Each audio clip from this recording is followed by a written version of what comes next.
1984년 8월 티에파시 공안국은 교통경찰 10명을 공개 모집했습니다.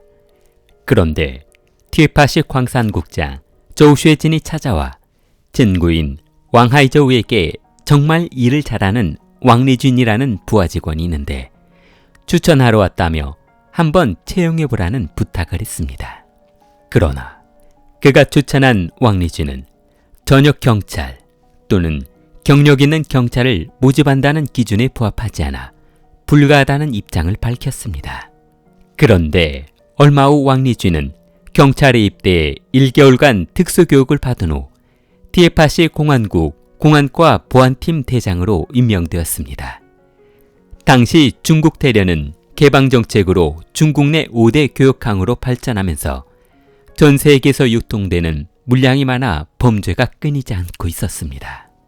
정부는 얼마 전 샤오난 경찰서장이 흑사회 조직원에게 살해되면서 정보요원 20명을 추가로 모집해 흑사회 일당을 검거하기로 했습니다.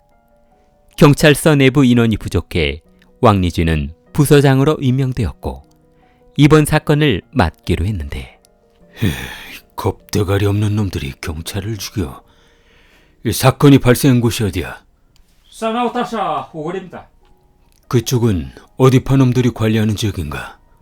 꾸도이파 놈들입니다. 그놈들이 은신하는 곳을 급습해서 한 번에 잡아야 한다.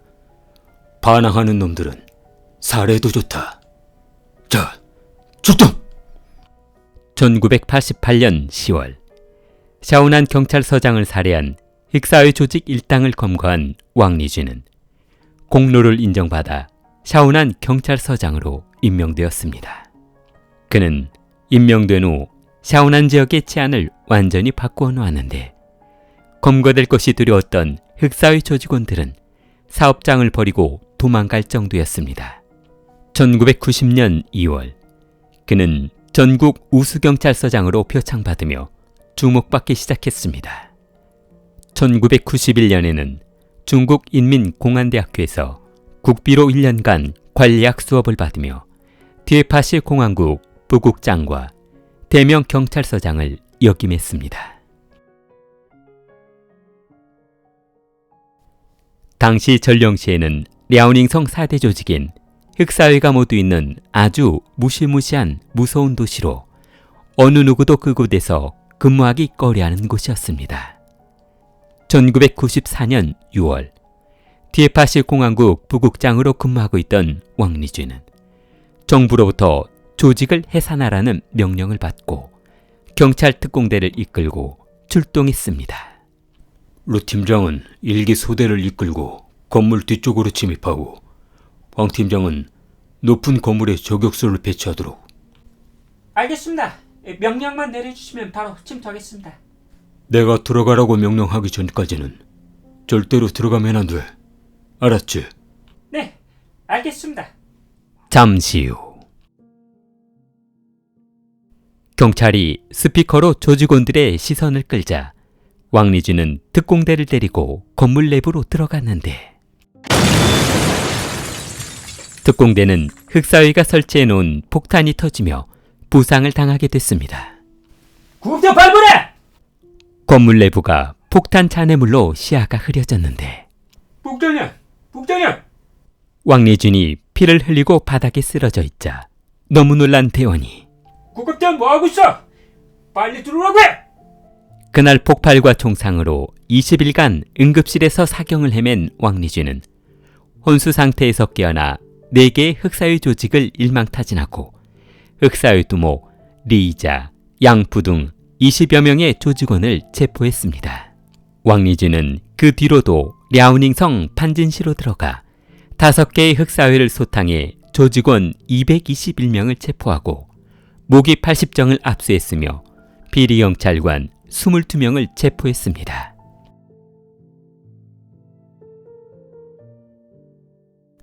왕리준은 판진시 사건을 처리함으로써 진저우시 경찰서장으로 임명이 되었는데 당시 중국 공산당 최고 엘리트 출신이자 정계에서 빠르게 부상 중이던 보시라이는 최근 랴오닝성 일대에서 발생하고 있는 여성 납치 사건과 연쇄 토막살인 사건을 해결하기 위해 다른 시장으로 발령이나 근무하게 되었습니다.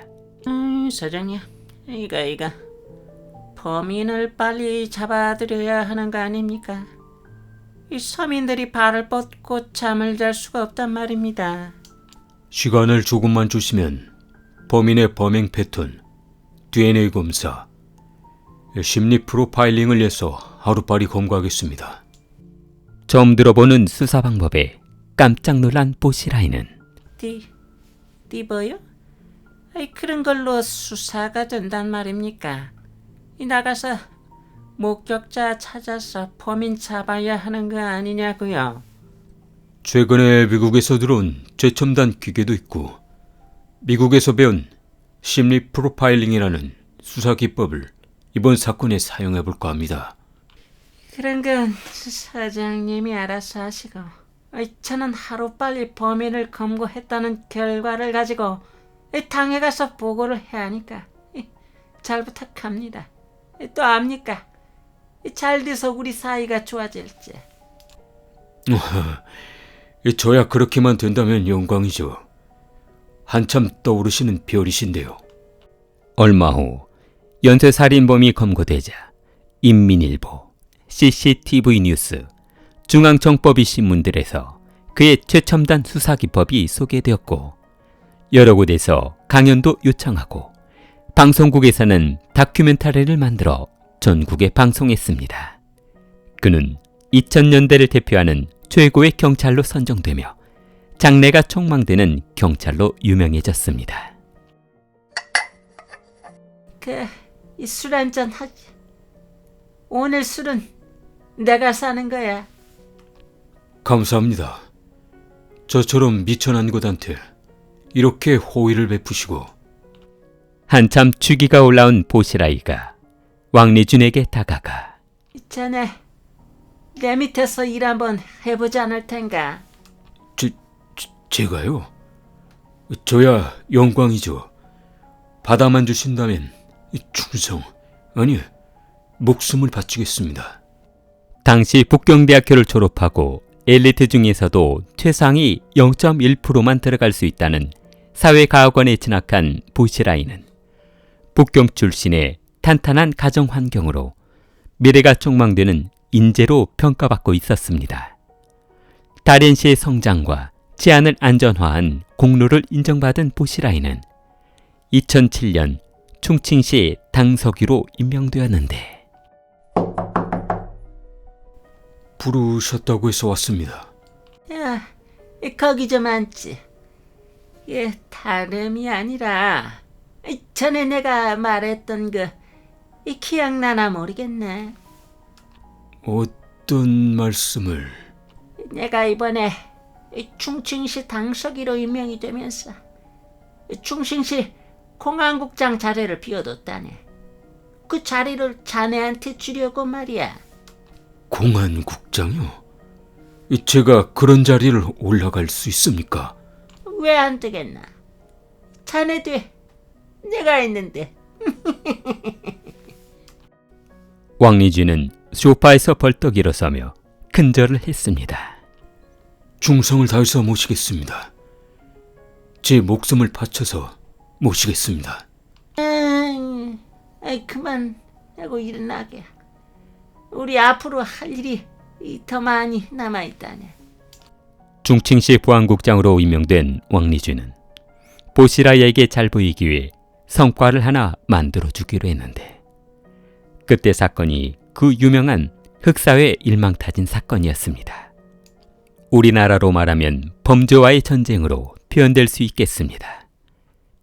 왕리쥐가 암흑세계에 있는 흑사회를 소탕하며 성과를 보여주자 그 결과를 가지고 상부의 보고에 정치적 자질을 인정받았습니다. 2011년 초 노란 머리의 외국인 남성이 초인종을 눌렀습니다. 영국 무역업자인 닐 헤오드가 그의 집을 찾아오자 보시라의 아내 구카라이가 그를 반갑게 맞아주며 어서 오세요, 선생님. 어머, 내 정신 좀 봐. 아직도 우리 아들 선생님으로 착각하고 있네. 괜찮습니다. 선생님 이미지도 나쁘지 않습니다. 그런데 선생님이 어쩐 일로? 다름이 아니라 그때 주신 해외 인력자금 수수료 문제 때문에 왔습니다. 아니, 그게 무슨 말이에요? 수수료 문제는 그때 모두 끝난 것으로 알고 있는데. 저도 그러고 싶지 않지만 영국에 있는 자금 측이 더 많은 금액을 요구하고 있어서 어쩔 수 없습니다. 미쳤어요? 아니, 그게 무슨 말도 안 되는 소리를 하고 있어요. 그렇게는 못하겠으니까 그런 줄 아시고 그만 가보세요. 그리고 이런 문제로 2번 다시는 찾아오지 마세요. 그때 닐 헤우드의 얼굴이 창백해지며 그렇게 나오시겠다면 저도 어쩔 수 없이 언론에 퍼뜨리는 수밖에 없습니다. 아니, 그게 무슨 말이에요? 당신 이거밖에 안 되는 인간이었어? 아들을 해외 유학 보낸다는 명목으로 해외 도피 자금 마련하고 송금하고 수천억 비자금 세탁해서 계좌를 만들어줬으면 그에 맞는 대우를 해줘야 하는 거 아냐? 이런 미친... 길줄 시간을 줄 테니까 돈 준비되면 연락 주세요. 당시 보시라의 아들 영어과의 선생이었던 닐 헤이우드는 그의 아내 구카이라이의 신임을 받아 영어 선생에서 영국 사업가로 변신해 보시라이가 받은 뇌물과 청탁대금을 해외로 송금해 관리하는 역할을 맡았습니다. 그렇기 때문에 어느 누구보다 보시라이 집안 사정을 잘 알고 있던 그는 이번 기회에 더 많은 돈을 받아내려 계획한 것이었습니다. 며칠 고민에 빠진 구카이라이는 선생님, 잘 지내셨죠? 생각해보니까 제 생각이 조금 짧았네요. 그때 섭섭지 않게 챙겨드렸어야 했는데. Oh my god! Excellent fantasy! 역시 인자는 굉장히 알아보시는군요. 변호사 출신 사모님 역시 뭔가 다르시고 그럼 어디서 볼까요? 보는 사람 눈도 있고 하니까 란치모탱 811호로 오세요. 돈은 현금으로 준비해둘게요. 잠시 후 어서 와요. 누가 뒤따라오는 사람은 없었고요. 없었습니다. Nothing. 헤이우드가 방 안으로 들어가자 구카이라이는 소파에 앉으며 선생님, 우리한테 참 잘해주셨었는데. 헤이우드는 방 안을 두리번거리며 Oh my god. 야, 저 그러지 마시고 와인이나 한잔 하시죠. 앞으로 쭉 잘 부탁한다는 의미로 건배나 한번 해요. Oh my god. 그렇게까지 이해를 해주신다네 몸둘 바를 모르겠습니다. 감사합니다.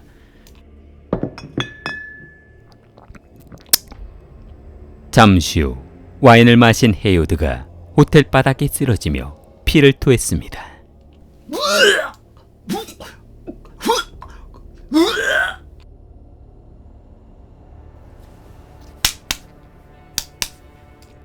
헤이우드가 사망한 것을 확인한 구카이라이는 장 실장, 여기 일 끝났으니까 빨리 와서 처리해. 811호야. 잠시 후 충칭시 공항국 실장 장샤오진이 달려와 외국인 투숙객이 호텔에서 술을 마시던 중 심장마비를 일으켜 사망했다는 사건 보고를 제출하고 사건을 마무리했습니다. 시 씨는 고인의 가족에게 통보되기도 전에 급하게 화장시켜버려 부검 없이 사건이 종결되어 버렸습니다.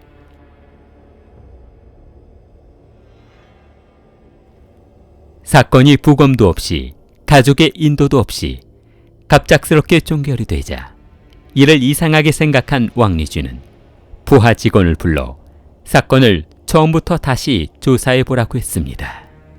국장님, 이거 한번 보셔야겠는데요. 뭔데 그래? 다음에 보면 안 되나?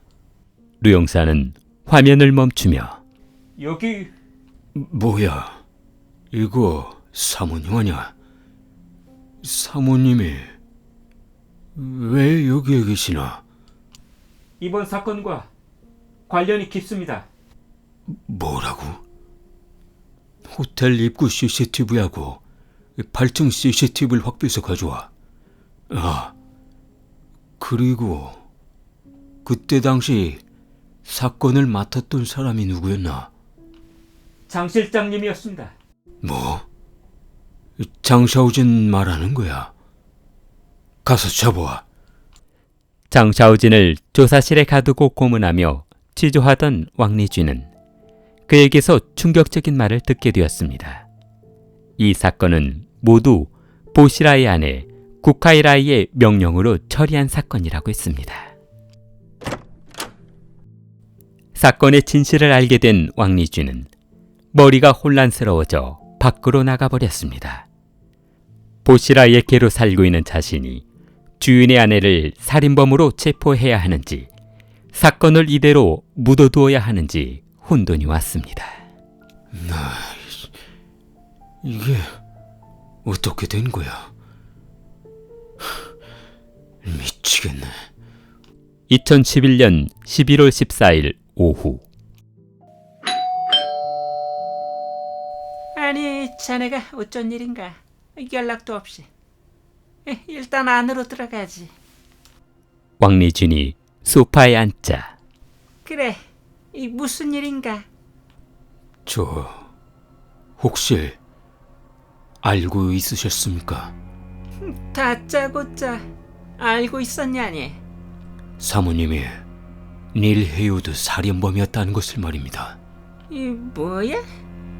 이놈이 지금 뭐라고 짓거리는 거야? 사건 당일 사모님이 호텔로 들어가는 모습, 그리고 그 방으로 닐이 들어가는 모습이 영상에 찍혀 있습니다. 장 실장이 시신을 가지고 나가는 장면도 찍혀 있었고요. 뭐야? 이런 미친놈이. 꺼져 이놈아. 그래서 내 깐놈이 뭘 어쩔 건데. 나가. 다음날 보시라이는 왕리준을 충칭시 보안국장에서 해임하고 충칭시 교육과학원 부주임으로 보내버렸습니다. 공안국에서 쫓겨난 왕리준은 매일 퇴근길마다 누군가에게 미행당하는 것 같고 집 밖에서 지켜보는 것을 알아차려 언제 죽을지 모르겠다는 공포에 떨어야만 했습니다. 극도로 위협을 느낀 그는 2012년 2월 6일 사천성 청두시에 있는 미국 총영사관으로 도망쳐 망명을 시도했습니다. 그는 영사관에 머무는 24시간 30분 동안 미국 정부의 보시라이 부부의 비리와 살인사건, 뇌물, 자금 보관, 불법 자금 해외 송금 등에 대한 자료를 넘겨주었습니다. 이 사건이 미국 내 유명 방송에 보도되자 중국 정부는 수천 명의 군대와 경찰 특공대를 보내 영사관 주위와 청두시 전체를 봉쇄해버렸습니다. 영사관이 미국의 고유 영토로 인정되어 쉽사리 진입을 못하고 있던 그때 중국 정부는 빅딜을 제시하며 왕리준을 넘겨받기로 했습니다. 미국 정부는 리준을 문제성 인물로 판단하고 그 망명 요청을 수용하지 않았습니다. 다음 날 왕리준은 자발적으로 대사관 문으로 걸어 나왔고 중국 당국에 바로 체포되었습니다. 3월 23일 왕리쥐는 공안국 국장에서 정식 해임되었고 2012년 9월 24일 청구 중국인민법원은 사적 이익을 위한 법을 어긴 혐의로 징역 7년, 탈영죄로 징역 2년, 정치적 박탈죄로 2년, 권력남용죄로 2년, 뇌물수수 혐의로 징역 9년을 선고해 총 징역 15년형을 선고했습니다. 2012년 4월 공산당 중앙정치국은 보시라이를 충칭시 당서기에서 해임했고 2013년 9월 22일 그는 무기징역을 선고받고 산동성 제1교도소에 수감 중입니다. 그는 진실을 말했을 뿐입니다. 하지만 그 진실은 권력의 입맛에 맞지 않았고 정의를 쫓은 경찰은 감옥에 갇혀 그가 밝힌 진실은 제국의 균열이 되었습니다. 킬리를 사랑하는 마음을 좋아요와 구독으로 표현해보세요. 킬리였습니다.